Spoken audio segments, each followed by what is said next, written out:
Boa noite, pessoal. Na live de hoje vamos conversar sobre diabetes, uma das principais doenças que levam à perda da função renal e como a gente pode fazer o diagnóstico, prevenção e associação do diabetes e a doença dos rins. Fica aqui para você poder entender melhor. Boa noite, pessoal. Sejam todos bem-vindos. Hoje vamos conversar sobre diabetes e a importância da gente entender melhor essa doença, o diabetes, a importância da gente controlar essa doença que está associada com a doença renal crônica, é uma das principais causas que levam à perda da função do rim, e não só isso, como ela está associada a inúmeras outras doenças. Muito bom, Raquel. Manda um convite para mim, por favor, para você participar. Eu vou ter hoje uma convidada mais que especial, que é a Raquel. E ela é uma médica excelente, endocrinologista, que fez residência comigo, é um ano mais nova do que eu. É uma pessoa mais do que gabaritada para poder estar conversando aqui com a gente e poder explicar para vocês. Vamos ver.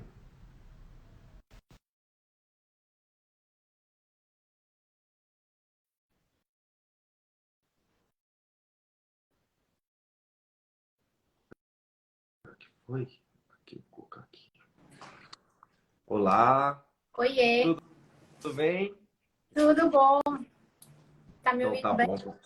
Estou ouvindo muito bem. Obrigado por estar aceitando mais uma vez aí de conversar sobre diabetes, sobre a parte endocrinológica. Você, melhor que ninguém, é uma pessoa que eu confio demais, uma pessoa sempre muito solícita, sempre nos ajudando. Então, não tem nenhuma outra pessoa melhor do que você para a gente poder conversar sobre isso. E obrigado novamente por estar aceitando esse, Imagina. essa Eu conversa, que essa live. agradeço sempre o convite. Você sabe que eu não nego nenhum dos seus convites. É sempre um prazer a gente conversar. Você estava aí falando que você era meu veterano na residência, depois a gente já trabalhou junto. É sempre, né, um prazer. E ter pacientes em comum também, isso sempre é uma delícia. Então vamos lá conversar aí sobre essa doença, né, que perpassa os nossos dias, Exatamente. né, Colin? Raquel, como primeiro momento aqui, tem algumas pessoas que não te conhecem, queria que você se apresentasse, falasse um pouquinho de você antes da gente começar a falar sobre o diabetes. Claro. Então, meu nome é Raquel Teixeira, eu sou endocrinologista. Eu fiz residência de clínica na época junto com o Colga e depois endocrinologia na Escola Paulista. Eu também fiz mestrado em medicina baseada em evidências em diabetes, né? E hoje em dia, na verdade, em 2020, eu me mudei de volta para o Ceará, né? Que é o meu estado de origem. Eu fui para São Paulo lá em 2010 para fazer residência. Fiquei 10 anos em São Paulo até 2020 e continuo trabalhando, na verdade, com o meu consultório que eu tinha em São Paulo, né? Com o advento da pandemia, eu faço muito telemedicina. Então, eu faço atendimentos presencialmente aqui, eu sou pesquisadora na Universidade Federal do Ceará e faço também atendimento por telemedicina. Então, é isso aí que eu tô. Estou envolvida também, sou assessora médica agora do Grupo Fleury, porque eu sou do Pardini, a gente foi adquirido recentemente pelo Fleury. Então, lá eu também faço assessoria médica no laboratório, mas é mais ou menos isso. Nossa, só isso? Você Só, cada tá coisa está bom. fazendo, pelo amor de Deus, tá? É Nossa. muito trabalho. Mas a Mas gente muito bom, gosta, né, Cláudia? A gente eu nunca foi bom sei. de trabalhar pouco. Aí.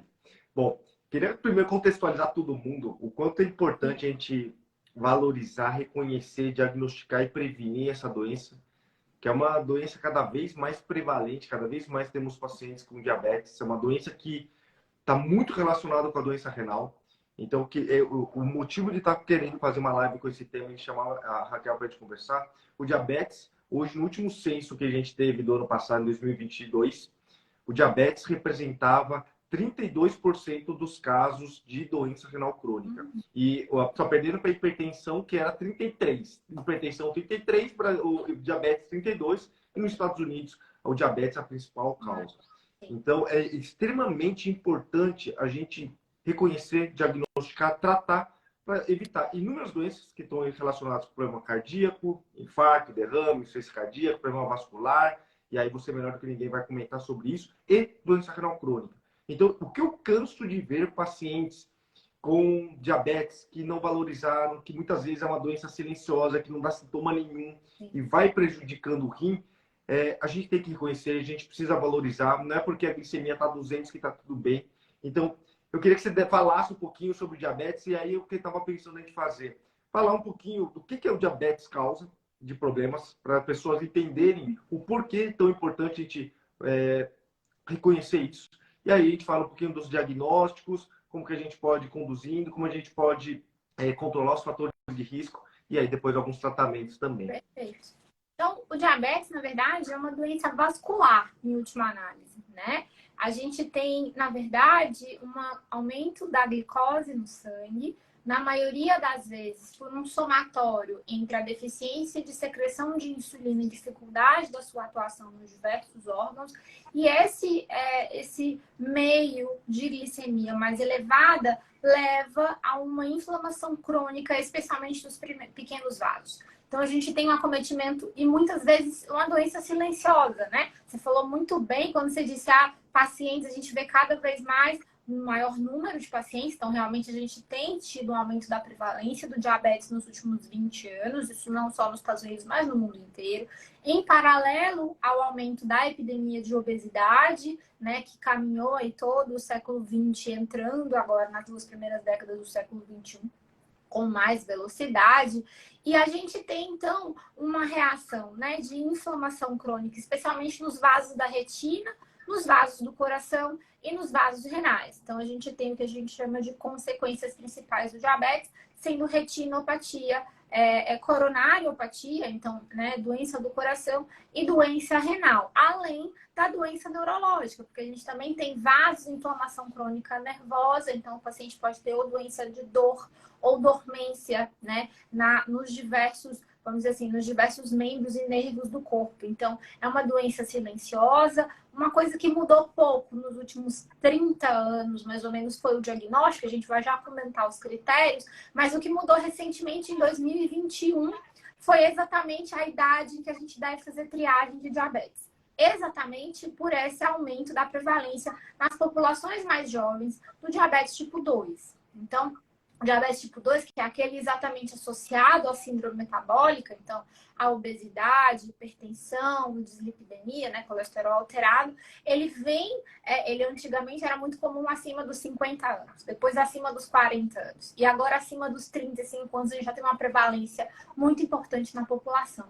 Então esse screening para quem não tem fator de risco nenhum, para quem não é hipertenso, para quem não é obeso, para quem não tem histórico familiar, ele já está indicado universalmente acima dos 35 anos. Para quem tem acima de 25 anos e tem histórico na família, ou tem colesterol alterado, ou é hipertenso, ou tem sobrepeso e obesidade, a gente já deve buscar, né, esse diagnóstico. A gente tem até crianças com diabetes, tipo, associada à obesidade, né? Apesar de ainda ser raro no nosso país, muito comum nos Estados Unidos. E a gente está sempre... Eu digo que os Estados Unidos é o nosso próximo ano, né? A gente está ali virando a esquina, porque a gente tem visto, né, a passos largos esse caminho também acontecendo no Brasil. Né? Legal. Pessoal, quem tiver dúvidas, coloca lá no balãozinho, lá embaixo, que mais tarde, no final da live, eu abro para a Raquel poder tirar as dúvidas. Então coloque lá, não adianta colocar no comentário que a gente vai perder. Coloque nos balãozinhos lá embaixo. E Raquel, por que você acha que diabetes está aumentando? Você acha que é principalmente pela obesidade, todos os nossos hábitos que estamos mudando, estamos ficando mais sedentários, estamos comendo pior? O que você acha que justifica isso? A gente não tem essa resposta clara, Koga. A gente tem várias hipóteses, né? Se a gente pensar em termos de humanidade e genética, 100 anos ou 200 anos, em que a gente vem acompanhando esse aumento, ele não é suficiente para a gente colocar na carga genética, né? É um tempo muito curto na história da humanidade.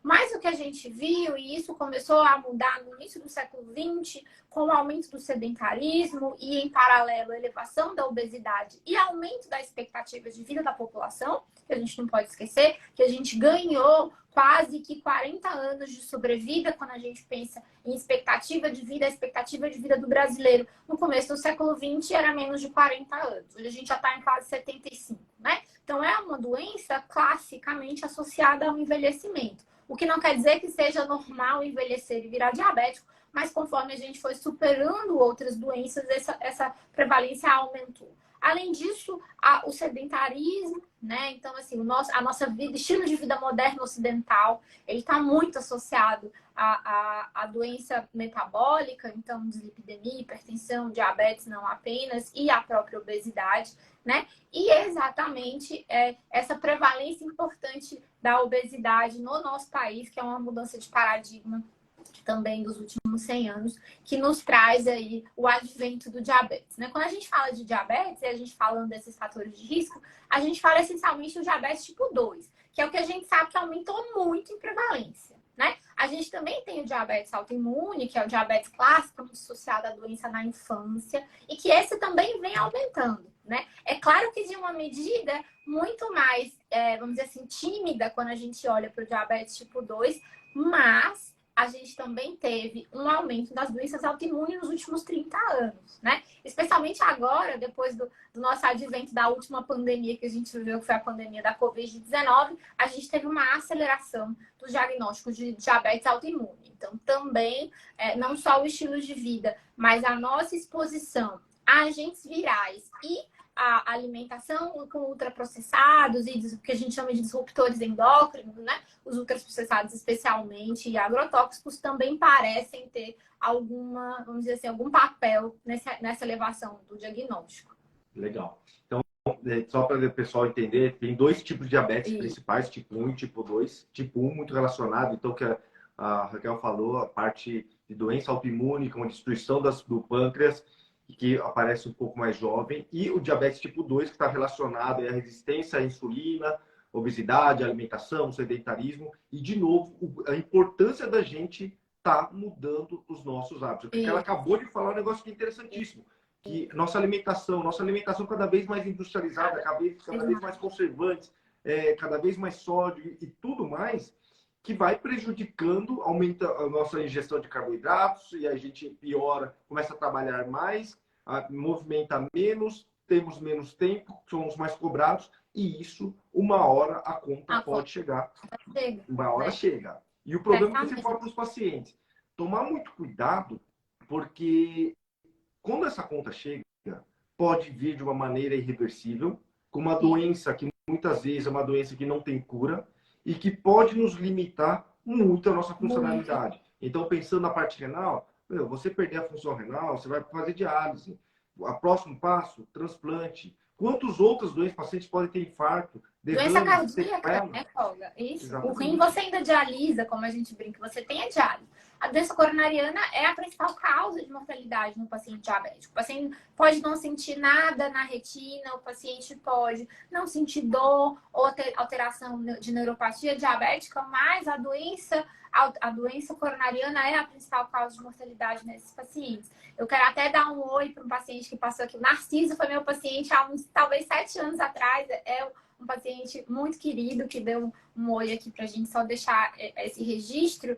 E é como você falou, né? Eu digo, o COGA, ele vê o dia de amanhã, né? Você recebe centenas de pacientes com doença nefrológica e que muitas vezes se assustam com o diagnóstico da complicação, exatamente porque a maioria dos pacientes com diabetes não sente nada, até que seja muito tarde. Eu gosto muito de dizer para os pacientes que o diabetes é uma doença silenciosa, tal qual a hipertensão também é, mas acho que os cardiologistas, eu sempre digo que vendem melhor o peixe do que os nefros e os endócrinos para tratar as suas doenças, né? Então, todo mundo toma lá seu remédio da hipertensão, ninguém ousa parar, o remédio do colesterol as pessoas mantêm, mas o tratamento do diabetes, o paciente precisa entender o que é que a doença faz e silenciosamente para considerar e entender que o tratamento é crônico, como você falou. A pergunta que eu recebo muito no consultório é: doutor, o meu diabetes é reversível? E eu falo assim, essa é uma pergunta difícil da gente responder. Na maioria das vezes, não. Na maioria das vezes, não é reversível. A gente tem, atuando ao mesmo tempo, no diagnóstico de um novo paciente com diabetes, até 8 mecanismos em paralelo. Então, é claro que se for uma coisa muito recente, que tem uma causa muito clara, eventualmente a gente consegue um controle e uma remissão mesmo que temporária da doença. Mas uma vez, é que nem uma vez renal crônico, você sempre vai ser renal crônico. Uma vez obeso e diabético, mesmo que a pessoa faça uma cirurgia bariátrica, ele continua sendo um obeso e tem uma série de acompanhamentos que ele precisa fazer. Ele continua tendo um risco altíssimo para diabetes, né? E vai precisar de um controle muito próximo, se não precisar de medicação. Mas a maioria, uma vez que começa a medicação, vai precisar por um longo tempo. E aí eu gosto de dizer também que é uma doença ingrata, Colga. Porque o paciente, de repente, o paciente engajou.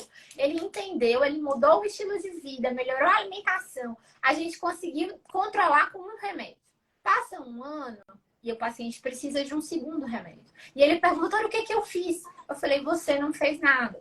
Diabetes é uma doença sistêmica e progressiva, né? Então, sim, o paciente que estava bem controlado com um remédio, fazendo tudo direitinho que ele fazia até hoje, amanhã pode ser que ele precise de mais medicação. E isso pode ser uma causa importante de frustração. Então, a gente precisa, vamos dizer assim, explicar isso para o doente, deixar isso muito claro, para ele também não dizer, ah, então eu não vou fazer mais nada. Que muitas vezes eles não quero mais, cansei disso. E todos eles testam, vou ficar sem remédio para ver como é que eu fico e vão entender que realmente não tem condição, né? Porque os nossos pacientes, eles fazem esse teste, a revelia da gente, né? Com certeza. Ô, Kel, você no começo, você chegou e falou que é uma doença vascular. O diabetes, no última análise, é uma doença vascular, uma doença dos vasos de sangue. E a gente nada mais é do que um emaranhado de vasos de sangue.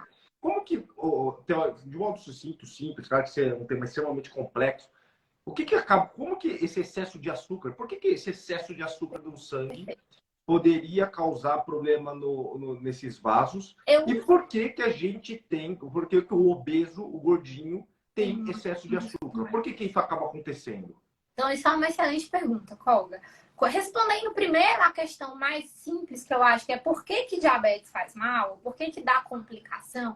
Eu faço muito, e agora morando em Fortaleza, eu sofro isso no meu entorno, na minha casa, eu faço muita analogia com o paciente de quando você mora perto da praia e você tem maresia, e você tá com o seu eletrodoméstico novo, todo pintadinho, coberto com aço inox muitas vezes, e ele oxida mesmo assim.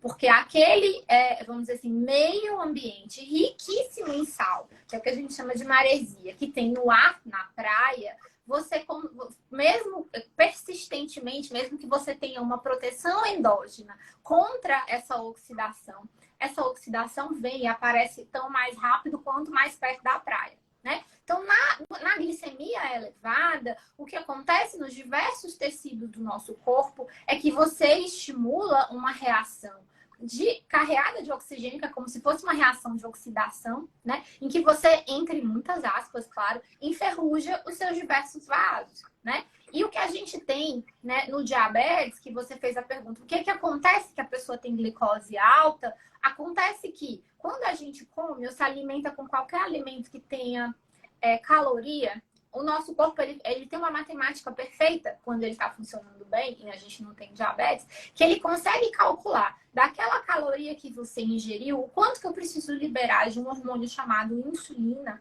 para, entre aspas, conter ou conseguir absorver e utilizar essa glicose, que é o que a gente usa como combustível na nossa máquina, que é o nosso corpo, né? Então, quando eu tenho ou meu pâncreas, que essa matemática ele começa a ficar meio bagunçado e não consegue calcular adequadamente. Ele demora muito mais para responder e quando ele responde com uma quantidade insuficiente de insulina.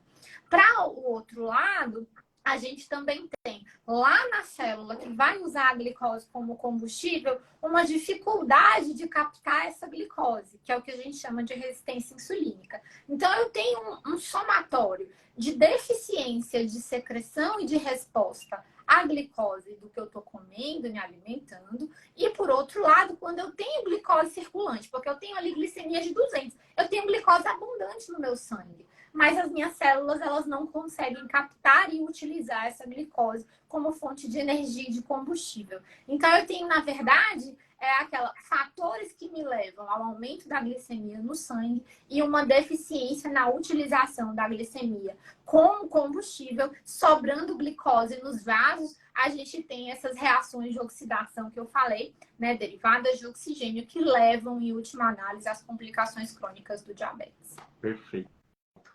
Exatamente, por conta desses problemas vasculares que vai oxidando, que vai manchando, que vai danificando, e a gente vai diminuindo muitas vezes perfusão, vai causando inflamação, e aí, em última análise, o que acontece? Problema no rim, perde proteína, aumenta a creatinina, piora a vascularização. Então, tem pacientes que vão ter úlcera nos pés, vão ter uma alteração da conformação do pé, da morfologia do pé, impotência sexual, problema na visão, demência, quisco de né, que a gente falou, demência. Mas resistência insulínica no cérebro também é causa de o que as pessoas chamam de Alzheimer, que é a demência vascular, e a própria demência de Alzheimer hoje em dia é chamada de diabetes tipo 3, né? Porque a resistência insulínica ou a dificuldade de utilizar a glicose cerebral, ela também está implicada na fisiopatologia ou no início como causalidade na demência. Então, assim, as consequências são inúmeras e são silenciosas, né, Cog? Inicialmente, você não vai ver a creatina subir. O que você vai ver é uma leve perda de proteína na urina que o paciente não sente nem percebe, né?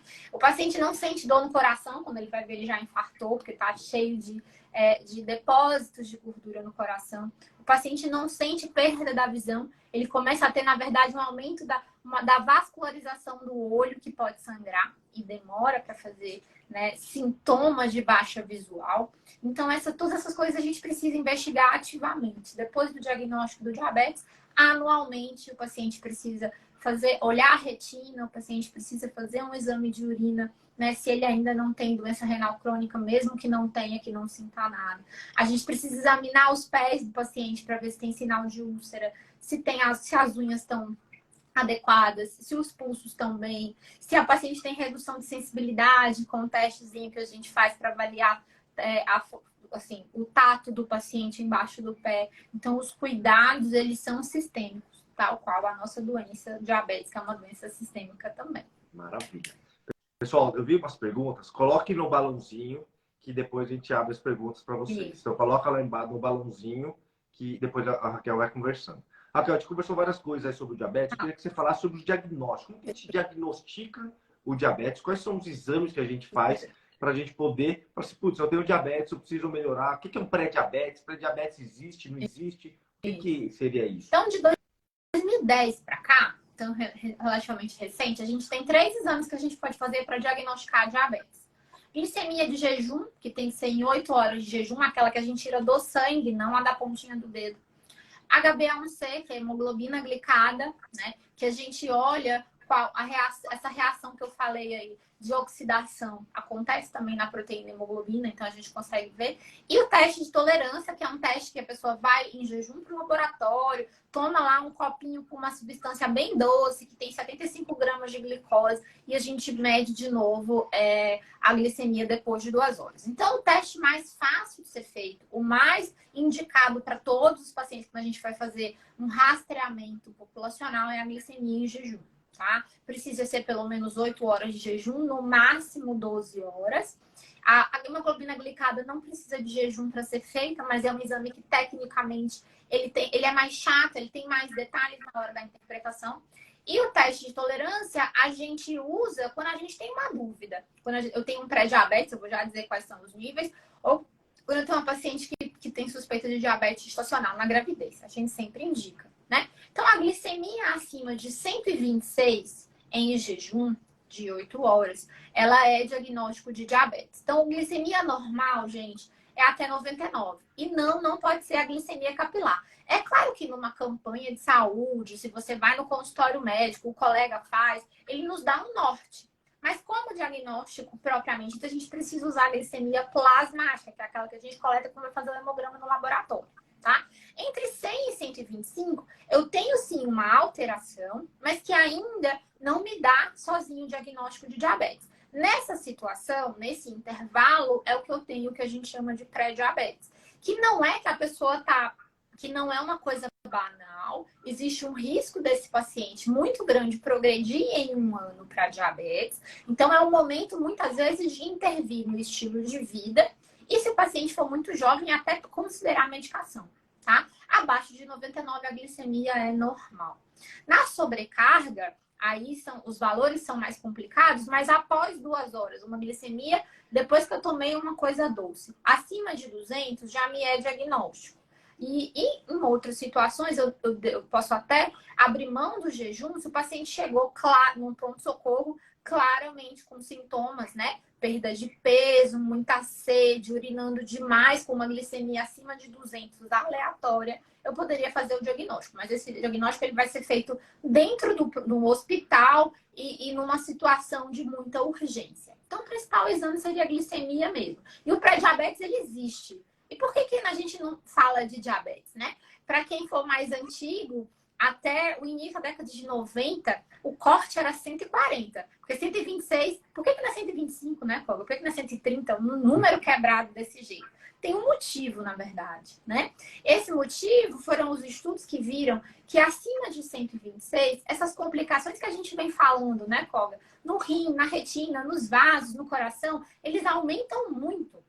Então, isso foi o que motivou a redução do limite de diagnóstico de diabetes de 140 para 126. A gente ainda está aí discutindo se vai levar para mais, vamos dizer assim, para um limite ainda mais apertado esse diagnóstico nos próximos anos. Porque acima de 115, eu já posso ter sim complicação, inclusive nefropatia, né, no pré-diabetes, e eu aumento muito o meu risco de demência. Como eu ainda não consegui provar que tratar todo mundo nesse limite de pré-diabetes, eu previno novos casos e previno complicação, a gente ainda está em debate, essa discussão ainda está acontecendo. Mas pode ser que daqui 5 anos a gente faça de novo essa discussão e esses números mudem, tá, gente? Então, é uma evolução dos dados científicos e a gente precisa desse tempo para conseguir provar que isso ou aquilo é melhor ou pior. Legal. E a hemoglobina glicada? Você falou da glicemia de jejum, você falou do teste glicemial, né? Então, a hemoglobina glicada, a reação, a glicemia sérica, né? Ela provoca em diversas proteínas uma reação que a gente chama de glicação, que é essa reação de oxidação. Então, quanto maior a glicemia no sangue, maior a porcentagem dessa reação de oxidação na hemoglobina. Então, uma hemoglobina glicada acima de 6,5%, eu já fecho o diagnóstico de diabetes. Entre 5,7 e 6,5%, eu tenho um diagnóstico de pré-diabetes. Abaixo de 5,6, ela é considerada normal. Eu não gosto muito de falar assim para os pacientes esses níveis, porque a gente assusta muito os pacientes, tá, Koga? Porque nem todo laboratório, diferente da glicemia de jejum, que é um exame muito fácil de fazer do ponto de vista metodológico, a glicada, ela tem uma série de considerações. Qual que é o método que você usou, se o seu laboratório é certificado ou não. Então, busquem sempre um bom médico. O Koga não vai indicar para vocês ir no laboratório que a gente não confie, né? Mas é claro que os grandes laboratórios de São Paulo, a gente tem um exame fidedigno, mas não é qualquer exame que você fez lá numa portinha que abriu e coleta sangue, que a gente vai poder usar para o diagnóstico. Para o tratamento, o acompanhamento, como o limite de decisão clínica é acima de 6,5, a gente fica muito tranquilo de usar até metodologias mais simples. Mas para diagnóstico, eu devo usar metodologias consideradas excelentes, né, de excelência, em laboratórios muito confiáveis, para a gente não sair aí fazendo diagnóstico de diabetes em gente que não tem doença nenhuma. Tá? Legal.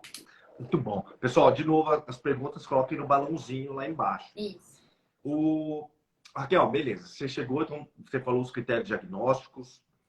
Chegou um paciente para você agora aí, putz, o cara tem uma glicemia de jejum de 180, uma hemoglobina glicada de 7 e pouco. Quais são as orientações que você passa para esse paciente? O que vai começar do zero? Ele nunca tratou, ele não descobriu, acabou de descobrir com você. O que você fala no seu consultório para esse paciente? Assim, olha, tem que fazer isso. O que você fala para esse paciente? Então, assim, a primeira coisa que eu digo para o paciente é, meu amigo, infelizmente, por mais que você melhore, que a gente vai falar sobre a alimentação, você vai usar a medicação. Não existe mais a gente esperar melhora da alimentação, perda de peso e atividade física, embora sejam extremamente importantes e essenciais como parte do tratamento. Então, sim, controle do peso se houver obesidade, né? Se o paciente é sedentário, pelo menos 150 minutos de atividade física moderada. Mas se a pessoa não faz nada, eu não consigo fazer com que a pessoa saia fazendo crossfit 3 vezes na semana. Então, eu compactuo com o paciente 30 minutos 3 vezes, daqui a 3 meses a gente vai tentar chegar nesse alvo de 150. Tem sociedades de diabetes que são mais ousadas na obesidade, pedem 300 minutos, mas aí eu tento não desesperar o paciente, né? Então, a gente pactua na consulta sempre, né? Alimentação, então, alimentação, reduzir o uso de industrializados, porque tem muito sal e açúcar que a gente não enxerga no que é empacotado. Então, desempacotar menos e desembalar menos e comer mais comida in natura, né? Se possível, se comidas com alto teor de açúcar e adição de açúcar for uma questão a gente sim trocar, né, o açúcar pelo adoçante como uma forma de reduzir a quantidade de açúcar que se come.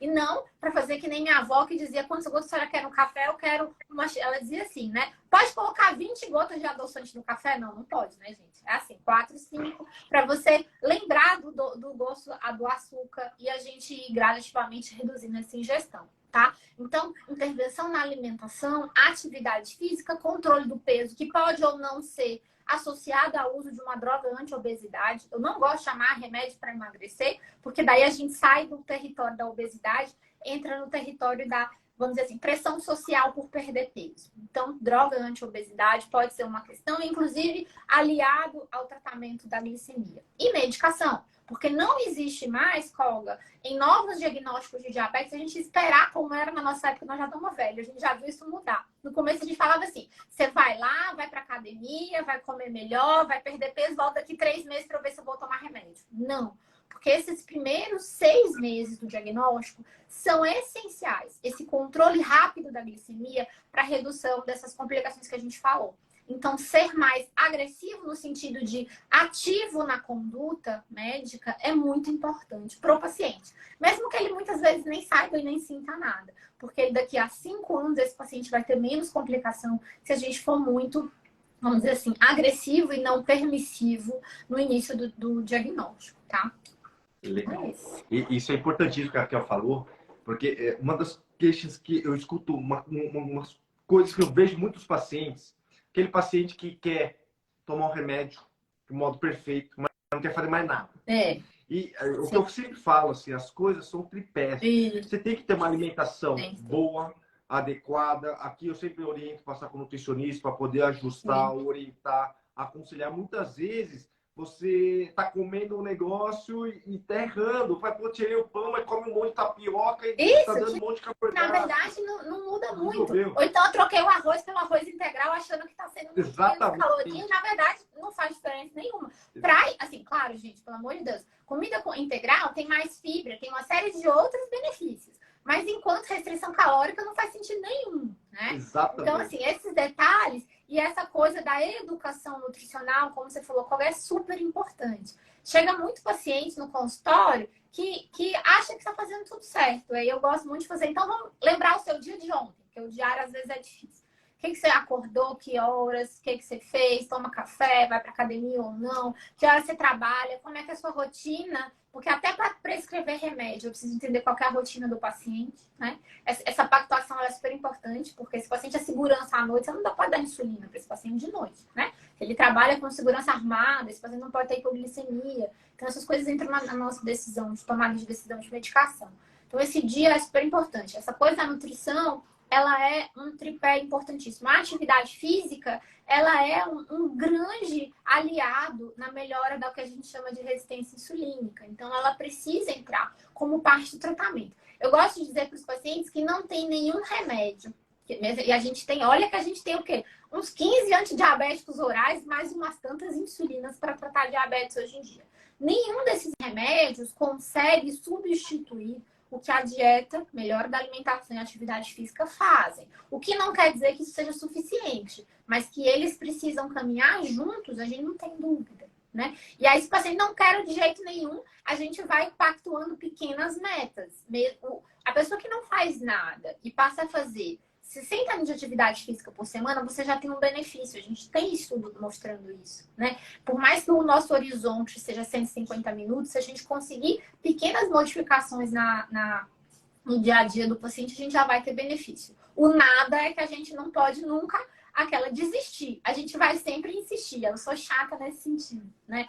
A gente vai tentar fazer pequenas concessões, eu e o paciente, em conjunto, para que ele tenha o menor benefício possível com a menor quantidade de medicação, né? Que em última análise a gente dá muito remédio, mas a gente gostaria de não dar nenhum, né? De que só atividade física e dieta, e muitas vezes é assim, ajude, e são 2 remédios, que eu digo que são remédios, vai na minha receita, né? As drogas orais, né? A atividade física quanto... e a alimentação, seguir 70% do plano, ir na nutricionista, voltar na Nutri, alguém que a gente confie, né? E isso vai na receita. Eu acho que isso faz diferença para o paciente entender que aquilo é uma parte tão importante quanto tomar o remédio todo dia. Né? Perfeito. Muito bom, Raquel. Beleza. A gente fez o diagnóstico, você já começou a falar sobre o tratamento. Uma das perguntas que eu recebo bastante: quais são as metas de hemoglobina glicada? E quais são os riscos que a gente tem que tomar cuidado para a gente não tentar alcançar essa meta a troco de excesso de medicamento, o risco que você falou, hipoglicemia? Qual é esse balanço que é difícil? Por isso que é importante sempre ter um médico de confiança próximo para poder te acolher, poder te orientar. E essa é uma dúvida muito frequente. Quanto de hemoglobina glicada que normalmente a gente tenta, de modo geral? Quando a gente tenta ser um pouco menos sensitivo, e o que a gente tem que tomar muito cuidado para não acontecer? Então, assim, se eu tiver que dar um número, e hoje em dia isso é muito difícil, de novo, entrando na história, nós já estamos ficando velho. Até 10 anos atrás, os 7% era o nosso objetivo para todos os pacientes. Isso mudou, e o que eu gosto de dizer é que a sua meta ela é individualizada. Então, é difícil a gente generalizar, mas o 7 é uma meta muito... Na maioria dos pacientes, ela funciona muito bem, né? Em quem tem mais de 70 anos, ou paciente que já tem complicação macrovascular, então paciente que já tem doença cardíaca ou que já tem demência, a gente não usa o 7. A gente sobe, vamos dizer assim, a gente deixa mais frouxa essa meta. Pode ser até 8, 8,5. Porque esse paciente, se ele tem um longo tempo de diabetes e ele já tem complicação grave, a hipoglicemia nesse paciente é muito mais, vamos dizer assim, perigosa do que uma hiperglicemia permissiva. Porque um simples episódio de hipoglicemia noturna assintomática num paciente que tem doença coronariana pode precipitar uma morte súbita, né? E esse paciente, ele não vai ter benefício de doença microvascular, porque ele provavelmente já tem todas, né? Então, quando a gente pensa numa glicada de 7%, eu estou olhando uma expectativa de vida acima de 10 anos para aquele paciente. Paciente que tem um monte de doença, ou tem uma doença crônica como uma neoplasia, que a expectativa de vida dele é muito curta, simplesmente não ter complicação aguda do diabetes, então ele não chegar desidratado no pronto-socorro por conta da glicemia alta, já me é suficiente. Já por outro lado, no outro espectro, um paciente super jovem, né? Que não tem doença nenhuma, que acabou de criança, adolescente ou adulto jovem, que acabou de diagnosticar um diabetes. Eu posso até almejar uma meta ainda mais ousada, 6, 6,5, né? Desde que eu não tenha hipoglicemia. Com as drogas mais recentes que a gente tem, e as insulinas que são mais também recentes e que tem uma ação mais curta, portanto, menos risco de hipoglicemia, eu posso propor isso para o paciente. Se eu tiver num contexto diferente, no contexto do SUS, onde eu tenho mínimas coisas para fazer por esse paciente, dificilmente a gente vai conseguir propor esse tipo de meta. Então, a meta ela é individualizada. O 7, ele é uma boa margem, sabendo que em quem for muito idoso ou tiver muita doença, 8 já tá bom. Quem for muito jovem e seja uma pessoa super engajada, que tem uma condição de autodomínio da doença, então que estuda, e essa questão da educação de diabetes ela é super importante, talvez metas mais ousadas, 6,5 ou 6, sejam possíveis. Tá? Legal. Muito bom. Então, eu acho que, de modo geral, a gente conseguiu abordar várias coisas. Vamos tirar a dúvida de algumas pessoas que mandaram aqui as perguntas. Eu tenho um problema no meu Instagram que eu não consigo compartilhar as perguntas. Aí, qualquer coisa eu vou falando. Vai falando. Porque eu também não sei dar aqui os boa noite do povo. Para mim não aparece, porque aparece para você aí. Legal. Ó, perguntaram aqui, a Jailma. Hemoglobina de 5,7 já entra com medicação? Ou seja, então, teoricamente, ela está falando aí nessa transição. Dessa transição. Então, entre 5,7 e 6,5 é o que a gente chama de faixa de decisão clínica, né? É o que a gente chama de a faixa do pré-diabetes. Então, como é o nome dela? Ah, esqueci. Jailma, muito cuidado.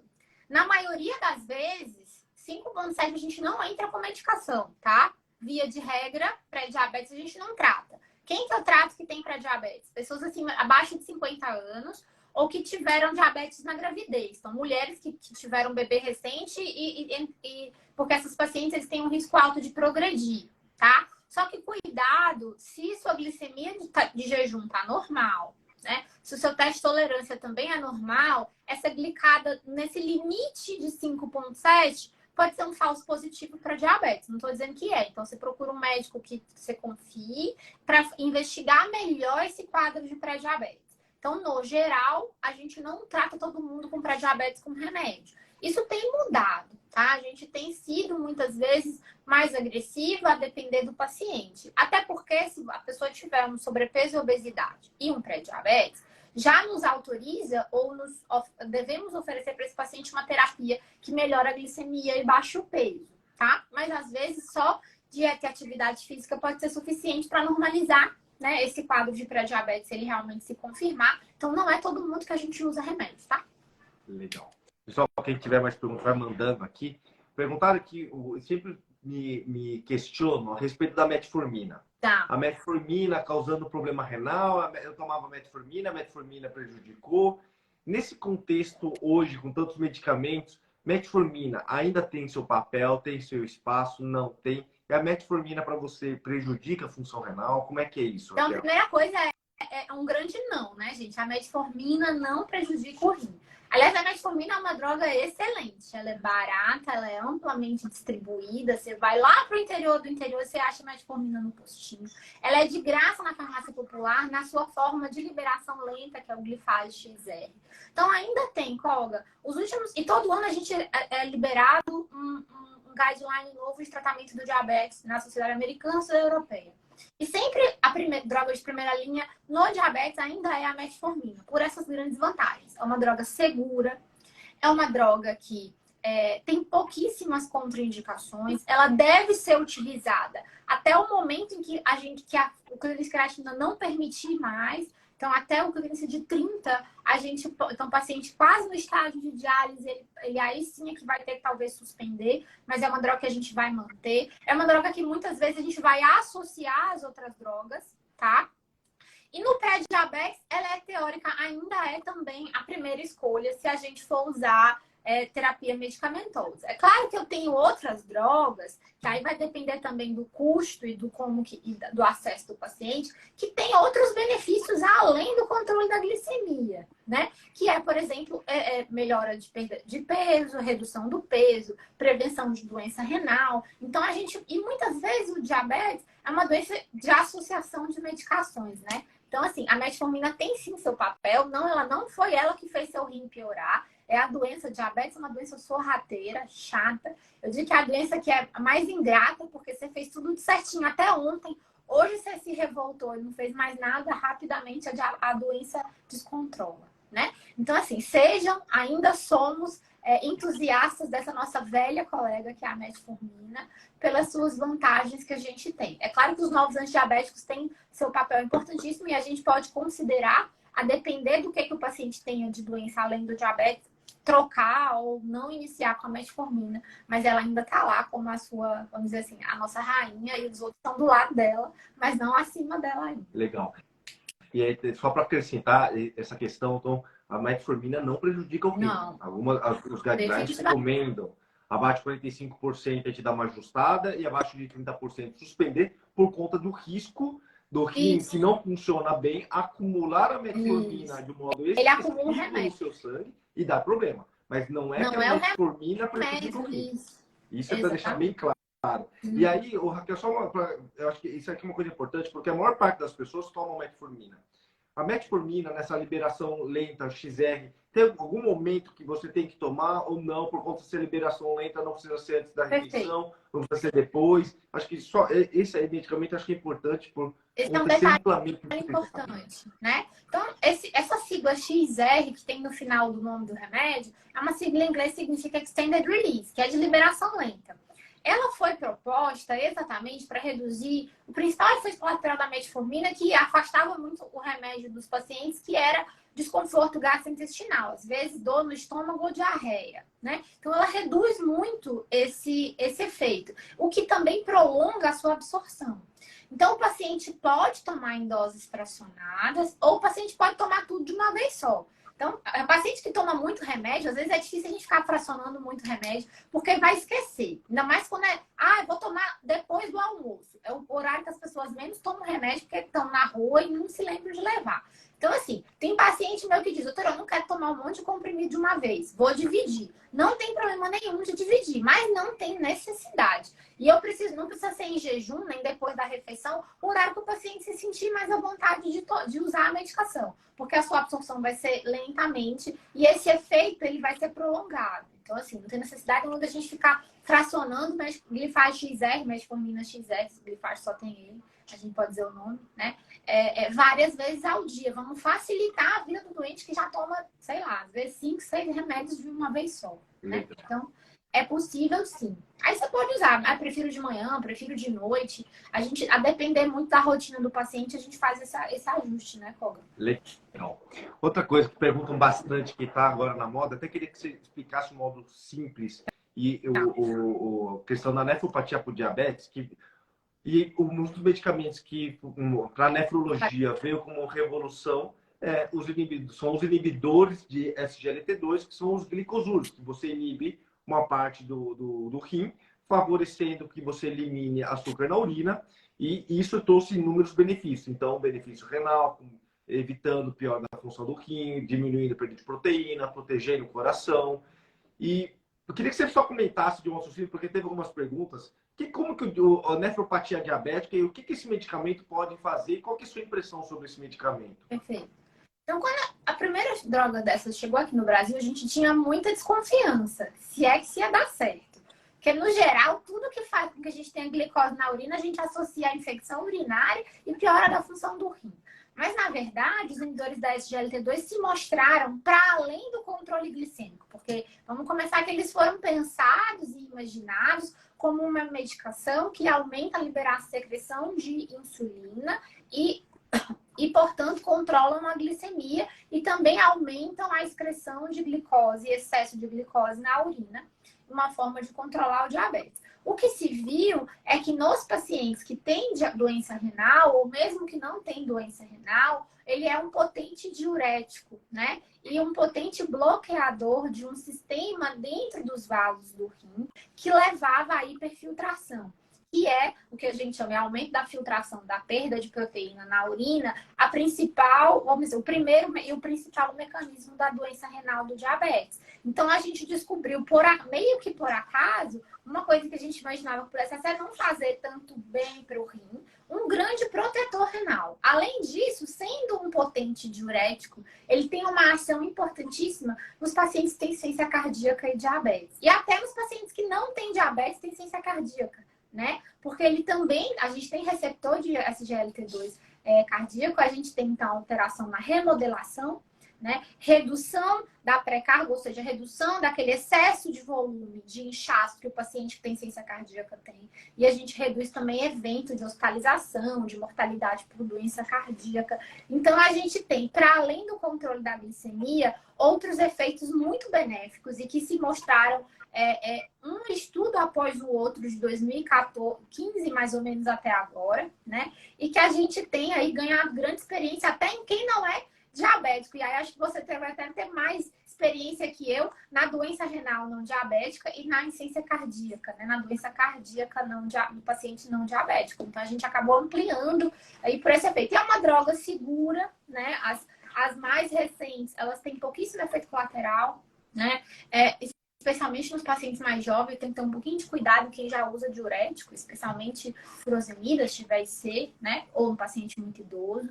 Mas são drogas comprimidas, uma vez ao dia. É muito fácil da gente prescrever, né? E os únicos cuidados é em pacientes que já usam insulina, que eu preciso cuidar porque a gente tem receptor também lá numa outra célula que a gente tem no pâncreas, que chama célula alfa, que produz um hormônio que é, vamos dizer assim, um inimigo da insulina, que é o glucagon, e que pode fazer com que a gente tenha aí aumento do risco de cetoacidose diabética, mas isso é mais para o médico saber em quem ou não prescrever ou ter cuidado, do que para o paciente se preocupar. Não precisa ficar fazendo nenhum acompanhamento em casa, uma vez que seu médico indicou o uso dessa medicação, tá?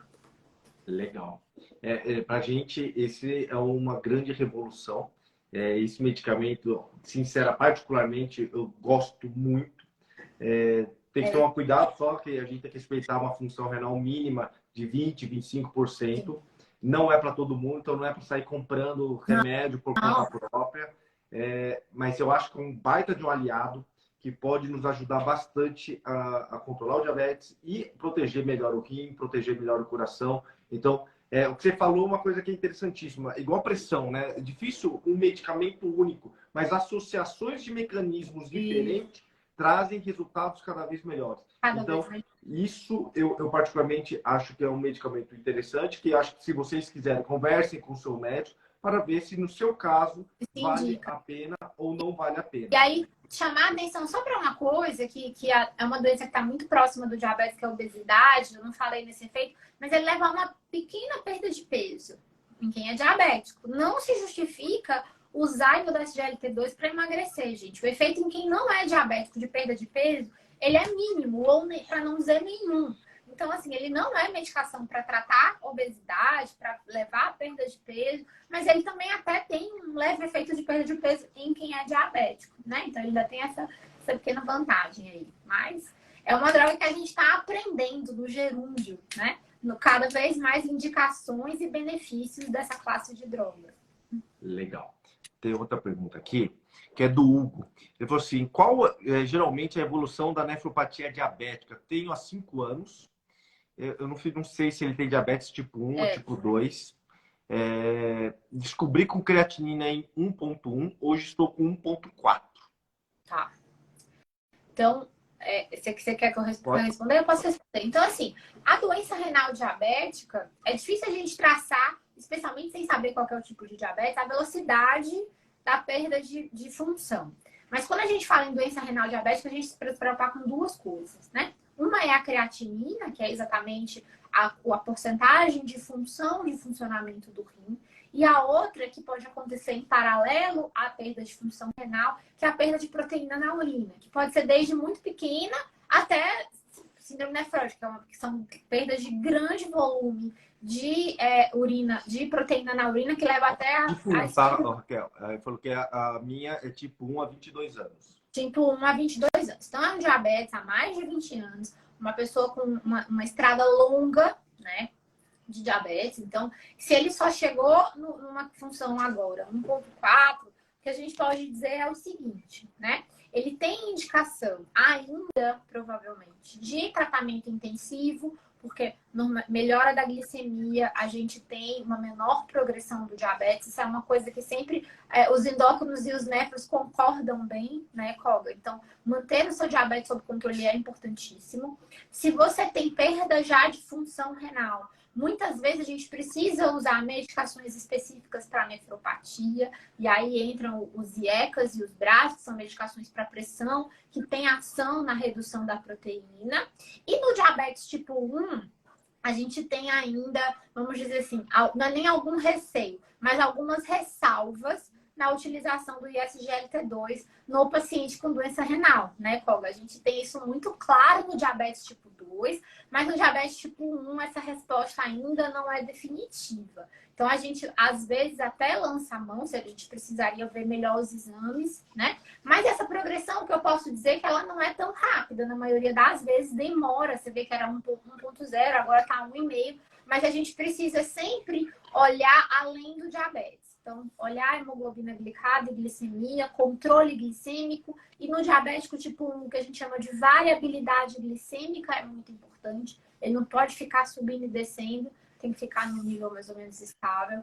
A gente olhar, né, o clearance de creatinina e avaliação de proteinúria nesse paciente. A gente precisa olhar controle de pressão, controle de colesterol, atividade física e alimentação, porque tudo isso são determinantes da progressão, da velocidade e progressão da doença renal. Além disso, muitas vezes a gente faz um ultrassom para olhar o formato do rim, né? Se tem ali algum sinal de doença, vamos dizer assim, no formato, na parte externa renal.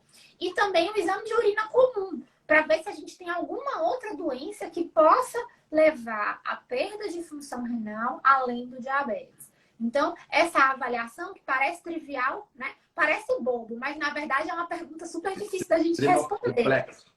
É complexo de dizer, dar um prognóstico, sem a gente conhecer todas essas variáveis. Então, peso, controle do diabetes, colesterol, pressão, como é que está a função do rim, o formato do rim no ultrassom, o exame de urina e o exame de proteinúria. Aí a gente consegue, olhando essas variáveis, inclusive intervir em cada uma delas, né, Koga? Em cada um desses estágios, desses fatores.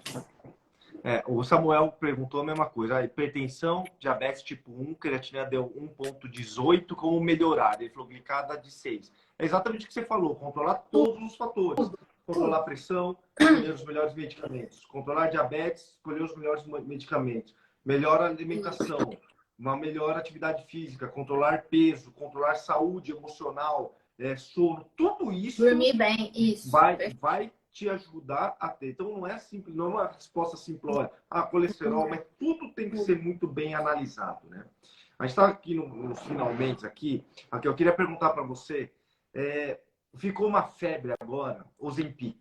Ozempic, que são os análogos de GLP-1, são outra classe de medicamentos que também estão se mostrando cada vez promissores, com benefícios renais, benefícios cardíacos, assim como os inibidores de SGLT2.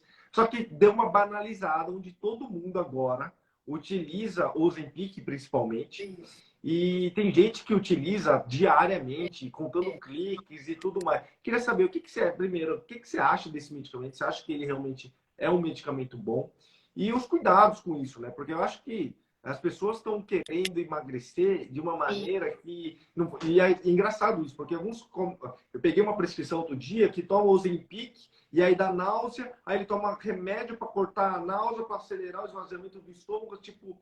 Não faz muito sentido. Uma coisa assim, antagonizando a outra. Então, eu tive muito cuidado quando eu fui falar, né, de controle de peso, né, no paciente diabético, porque tratar a obesidade e assim, tratar a obesidade é fazer o paciente perder 10% do seu peso máximo, né? Um controle acima de 20% é um controle excelente da obesidade. Não é normalizar o IMC de todo mundo. O objetivo de tratar a obesidade não é deixar todo mundo numa caixinha do IMC entre 20 a 25. Então, primeiro, eu queria dizer isso. Então, terapia medicamentosa, tratamento com remédio para obesidade, não é igual a eu tenho vontade social de emagrecer. Então, o Ozempic, que é a semaglutida, assim como qualquer um dos análogos do GLP-1, que é essa classe de drogas, a gente tem também o Victoza, o Saxenda aqui no Brasil, eles são drogas excelentes. Então, assim, para quem tem diabetes é formidável, porque ele me resolve vários problemas com aquela... Eu consigo resolver várias caixinhas, né? Ticar várias caixinhas com um remédio só. Então, o paciente come menos, o paciente perde peso, o paciente controla a glicemia, protege o rim, protege o coração. E se ele já tiver doença, ele reduz progressão de doença renal, né? Então, é uma droga excelente para diabetes. Para quem tem só obesidade e não tem diabetes, para quando que ela está indicada? Então, indicação de bula, de semaglutida ou das outras drogas, que é o Ozempic e seus primos. IMC acima de 30, então obesidade clínica. Eu estou obrigada a oferecer isso para esse paciente. IMC acima de 27,5, que é sobrepeso. Em quem tem qualquer complicação metabólica pelo sobrepeso e obesidade, então, hipertensão, colesterol alterado, síndrome policístico na mulher, infertilidade, doença articular, né? Muitas vezes os pacientes têm doença no joelho, doença no quadril, doença na coluna pelo sobrepeso. Eu posso usar essas drogas. E esse tratamento não é vou fazer 2 meses de remédio para perder peso para um casamento e depois parar. É uma terapia longa. Eu falo para o paciente que, a princípio, é para sempre. Mas, assim, no mínimo, o tratamento de obesidade são 6 meses, 12 meses. Então, não é comprar 2 caixas de Ozempic na farmácia. O problema é que no Brasil, diferente da Europa e dos Estados Unidos, que lá também está uma febre.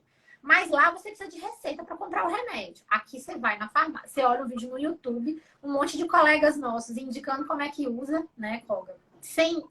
Indiscriminadamente. E o paciente compra e toma sozinho. Semaglutida, tá no nome como é que toma. É semanal. Você está pagando mais caro por essa droga do que para suas outras primas, porque ele tem uma tecnologia que faz com que seja absorvido lentamente e dure uma semana. Não tem sentido nenhum você pegar essa tecnologia, jogar no lixo e tomar todo dia. Então, a primeira coisa é, não faça isso. Não tome todo dia.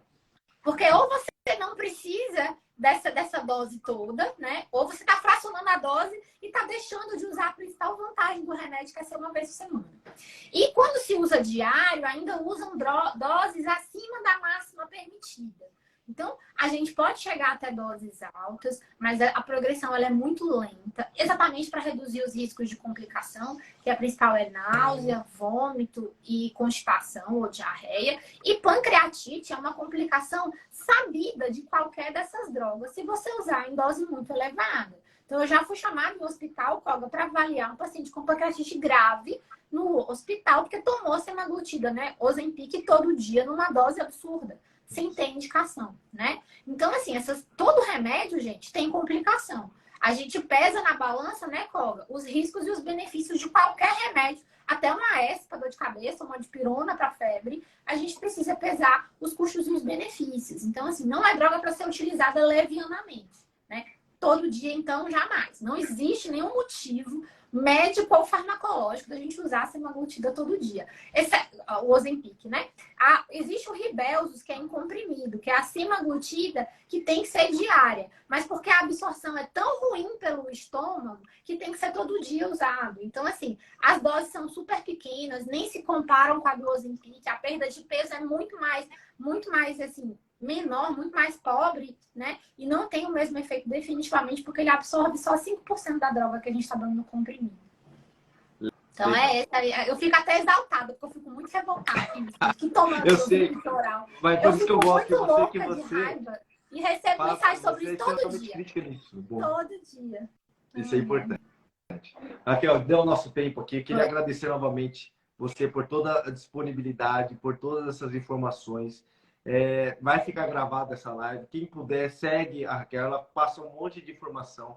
Ela é bem crítica contra essas situações que eu acho que as pessoas erram, não concordo com esse tipo de utilização de alguns medicamentos. Raquel, eu queria que você falasse as últimas coisas para o pessoal, para a gente poder finalizar. Quais são os últimos conselhos que você tem para as pessoas? Os últimos conselhos para o diabetes. Então, sendo diabetes, assim como foi a Covid, uma pandemia mundial, né, do mundo moderno, então eu acho que estilo de vida, eu acho que é a palavra de ordem, né, Colga? Então, atividade física regular, alimentação equilibrada, menos alimento industrializado, mais descascar verdura e fruta em casa.